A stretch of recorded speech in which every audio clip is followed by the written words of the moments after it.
이 섬에는 무인도에 표류한 5명이 있습니다. 이들은 분업을 만들었고 교환을 지도했고 교환이 무너지자 가격을 만들었어요. 오늘은 그 가격이 어떻게 권력이 드는지 보여드립니다. 그리고 이 이야기는 지금 여러분의 월급, 집값, 협상 테이블에서도 똑같이 일어나고 있어요. 이 나무판 하나가 3주 뒤 이 섬에서 가장 강력한 권력 문서가 됩니다. 그리고 그걸 만든 사람은 아무것도 하지 않았다고 생각합니다. 그 이야기를 시작할게요. 교환이 무너진 날 밤이었어요. 5명은 모닥불 앞에서 아무 말도 못했습니다. 그 침묵이 목수를 잠 못 들게 만들었거든요. 목수는 그날 밤 모래 위에 숫자를 적었어요. 물고기 3마리는 곡식 1자루, 도끼 하나는 물고기 5마리, 고기 1덩이는 물고기 2마리. 한참을 들여다보다 혼자 중얼거렸습니다. 강요가 아니라 모두가 고개를 끄덕이는 숫자여야겠군. 그런데 그 숫자를 적으면서 목수는 몰랐어요. 자신이 지금 엄청난 권력을 은밀하게 설계하고 있다는 것을. 목수가 나무판을 꺼내기 하루 전 이 섬에서 이런 일이 있었어요. 어부가 의사에게 갔습니다. 팔을 삐어서 약초가 필요했거든요. 어부가 말했어요. 물고기 2마리 줄 테니 약초 하나 주세요. 의사가 고개를 저었어요. 그럼 2마리 반이요. 의사가 말했어요. 참나, 물고기 반마리가 어딨어요. 둘은 어색하게 서 있었습니다. 결국 아무 합의도 못하고 어부는 그냥 돌아갔어요. 팔은 여전히 아팠습니다. 같은 날 사냥꾼도 비슷한 일을 겪었어요. 산에서 멧돼지를 잡아왔는데 농부의 곡식과 바꾸고 싶었거든요. 고기 1덩이에 곡식 얼마나 줄 거야? 농부가 고개를 갸웃했어요. 글쎄 곡식 2자루? 사냥꾼이 화를 냈습니다. 내가 목숨 걸고 잡은 건데 2자루? 5자루는 돼야지. 농부도 지지 않았어요. 내가 한 달 동안 키운 곡식을 5자루나? 그건 말이 안 되지. 결국 사냥꾼도 빈손으로 돌아갔습니다. 고기는 다음날 상했어요. 이게 가격이 없는 세상의 민낯이에요. 교환하고 싶어도 기준이 없으면 시작조차 못합니다. 물건의 가치를 각자 다르게 느끼는데 납득 가능한 숫자 하나가 없으면 모든 거래가 감정 싸움으로 끝나요. 그리고 감정 싸움에서는 누구도 이기지 못합니다. 그냥 모두가 빈손으로 돌아갈 뿐이에요. 목수는 그 둘의 다툼을 멀리서 지켜보고 있었습니다. 다음날 아침 목수가 4명을 불러 모았습니다. 모두가 모닥불 앞에 앉았어요. 목수가 나무판을 꺼냈습니다. 어젯밤 모래 위에 적었던 숫자들을 나무에 새긴 거예요. 물고기 3마리, 곡식 1자루, 도끼 1개, 물고기 5마리, 고기 1덩이, 물고기 2마리. 목수가 말했습니다. 어제 우리가 왜 교환이 멈췄는지 알잖아. 기준이 없어서야. 이게 기준이야. 이 숫자대로 하면 아무도 속지 않아. 농부가 나무판을 들여다봤어요. 사냥꾼이 팔짱을 꼈습니다. 의사는 조용히 고개를 끄덕였어요. 어부는 물고기 3마리가 곡식 1자루라는 숫자를 보면서 고개를 끄덕였습니다. 어제 거래하던 비율이랑 비슷하니까요. 아무도 반박하지 않았어요. 아무도 왜냐고 묻지 않았어요. 그냥 고개를 끄덕였습니다. 그게 전부였어요. 그런데 바로 이 순간이 이상합니다. 이 숫자, 공정한 걸까요?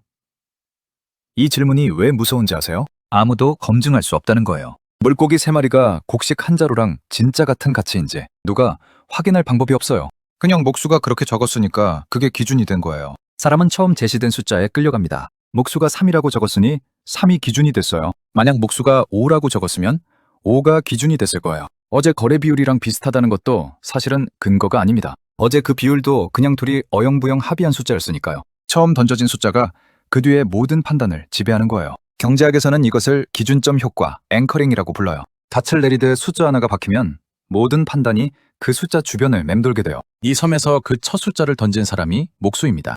그리고 그 순간 목수는 의도하지 않았지만 이미 절반을 이긴 거예요. 잠깐 현실로 나와볼게요. 부동산 호가를 생각해보세요. 집주인이 먼저 10억을 부릅니다. 그 순간부터 협상은 10억 기준으로 시작돼요. 2억에 계약하면 싸게 샀다고 느끼거든요. 근데 처음부터 8억이 적정 가격이었을 수도 있어요. 연봉 협상도 똑같아요.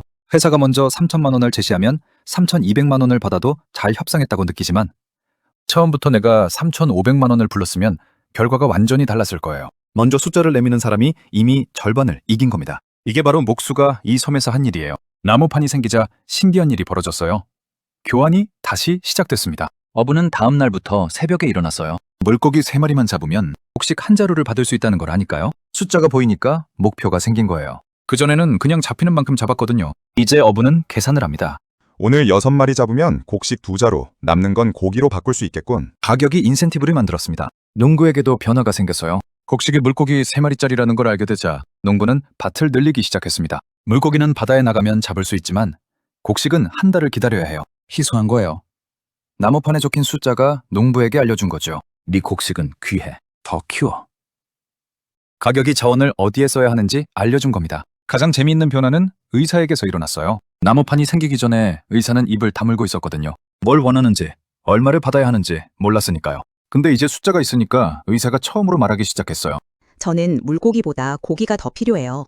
약초 하나를 고기 한 덩이랑 바꿀 수 있을까요? 가격표가 생기자 각자 진짜 원하는 게 뭔지 말하기 시작한 거예요. 가격이 정보를 전달한 겁니다. 인센티브, 자원 배분, 정보 전달. 나무판 하나가 이 세 가지를 동시에 작동시켰어요. 섬이 다시 돌아가기 시작했습니다. 모두가 웃었어요. 목수도 웃었습니다. 내가 만든 나무판이 이 섬을 살렸다고 생각했거든요. 근데 그 웃음이 일주일을 넘기지 못했습니다. 며칠이 지나자 이상한 일이 벌어졌어요. 어부가 물고기를 너무 많이 잡기 시작한 겁니다. 가격이 인센티브를 만들었다고 했잖아요. 그게 너무 잘 작동한 거예요. 새벽 3시부터 나가서 저녁까지 잡으니까 물고기가 섬에 넘쳐났습니다. 농부가 말했어요.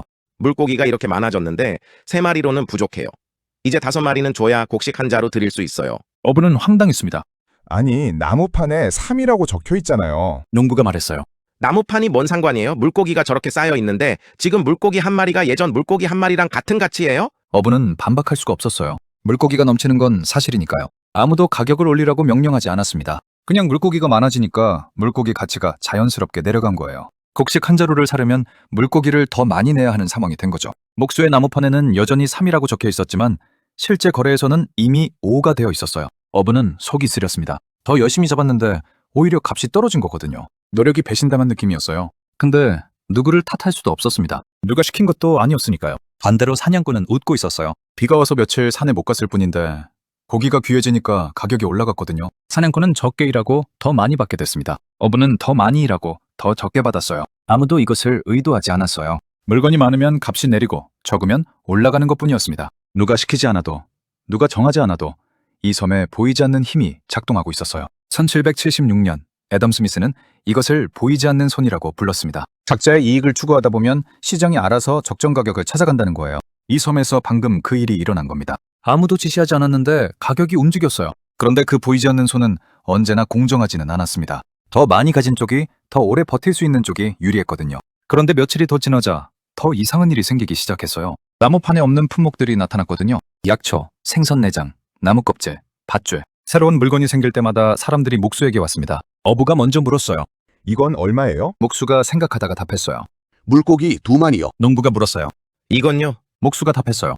물고기 1마리요. 목수가 대답할 때마다 그게 새로운 기준이 됐어요. 아무도 이의를 제기하지 않았습니다. 나무판에 숫자가 하나씩 늘어갔어요. 처음에는 5개였던 숫자가 10개가 되고 15개가 됐습니다. 이 섬에서 만들어지는 모든 것의 가치가 자신의 입에서 나온 숫자로 결정되고 있었습니다. 목수는 여전히 나무를 깎고 있었어요. 농부가 목수를 똑바로 바라보며 말했어요. 목수야, 이 비율이 진짜 공정한 거야? 목수가 고개를 들었습니다. 농부가 말했어요.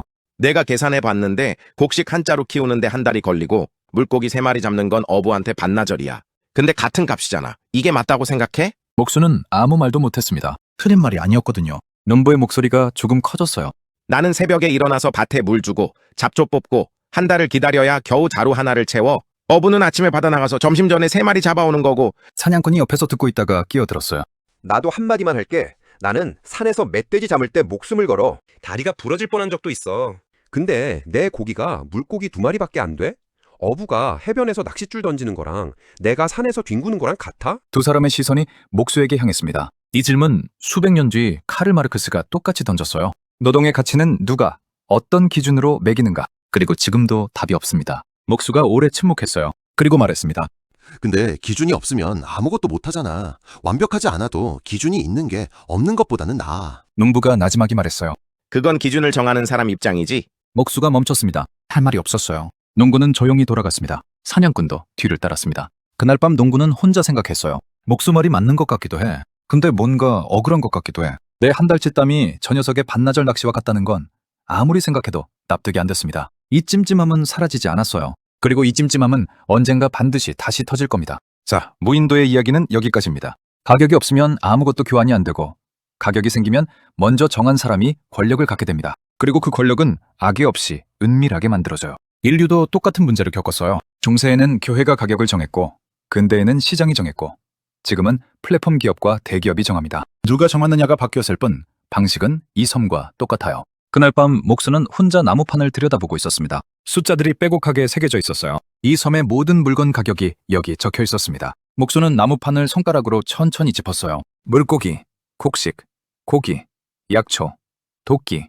밧줄, 나무 껍질. 그리고 목수는 멈췄습니다. 갑자기 이상한 느낌이 들었어요. 이 숫자들이 단순한 숫자가 아니라는 걸 처음으로 느낀 거예요. 물고기 3이라는 숫자는 어부가 하루에 얼마나 먹을 수 있는지를 결정해요. 곡식 1이라는 숫자는 농부의 한 달 노동이 얼마짜리인지를 결정하고요. 고기 2라는 숫자는 사냥꾼이 목숨 걸고 산에 올라가는 게 얼마나 가치 있는지를 결정합니다. 목수의 손이 멈췄습니다. 심장이 빠르게 뛰었어요. 나쁜 짓을 하려 한 게 아니었어요. 그냥 섬이 다시 돌아가길 바랐을 뿐이에요. 근데 그 순간부터 4명의 하루 노동 가치가, 한 달 수확의 가치가, 목숨 걸고 한 사냥의 가치가 전부 자신의 손에 달려 있었습니다. 목수는 중얼거렸습니다. 이게 다 내가 정한 거야. 이 숫자 하나 때문에 누군가는 덜 먹고 누군가는 더 일해야 한다는 걸 목수는 알고 있었어요. 문제는 사람이 아닙니다. 위치입니다. 먼저 숫자를 내밀 수 있는 위치에 있으면 나머지는 그 숫자 안에서 움직일 수밖에 없어요. 지금 이 순간에도 누군가는 숫자를 먼저 내밀고 있어요. 그리고 나머지는 그 숫자 안에서 잘 협상했다고 느끼며 집으로 돌아갑니다. 그게 이 섬의 이야기이고 동시에 지금 여러분의 이야기예요. 목수는 나무판을 내려놓으려다 멈췄습니다. 새로운 문제가 하나 보였거든요. 어부는 물고기를 들고 다니면서 거래해야 해요. 농부는 곡식 자루를 들고 다녀야 하고요. 무거웠어요. 불편했어요.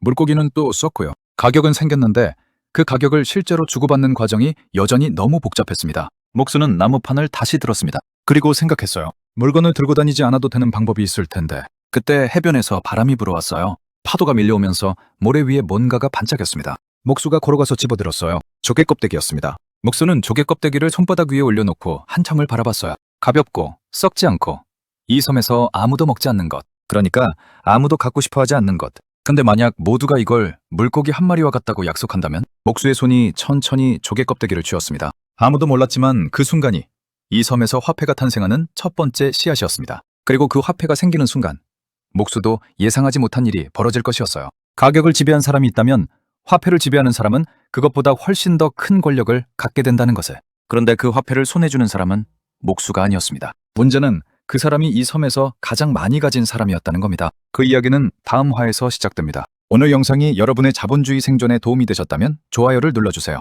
다음 시간에는 화폐의 탄생의 진짜 이유를 파헤쳐 보겠습니다. 돈의 속사정 구독하시고 우리 모두 흔들리지 않는 진짜 부자가 되어봅시다.